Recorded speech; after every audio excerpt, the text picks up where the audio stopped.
Gawa tayo ng rilinong alimasag, pang-ulam.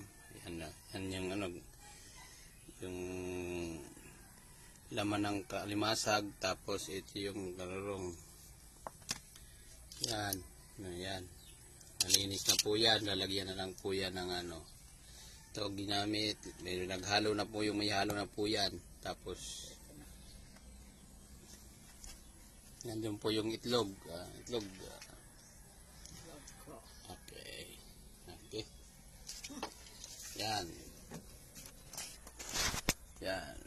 Nilalagay na po sa nilalagyan na po. Yan.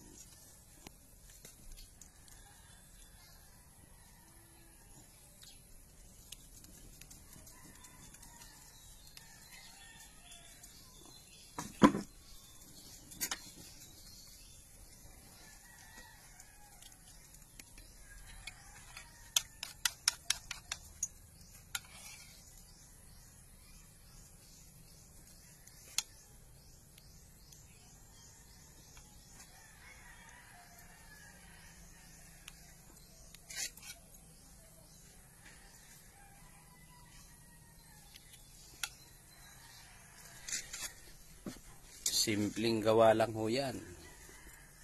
Simple lang dahil walang panghalo.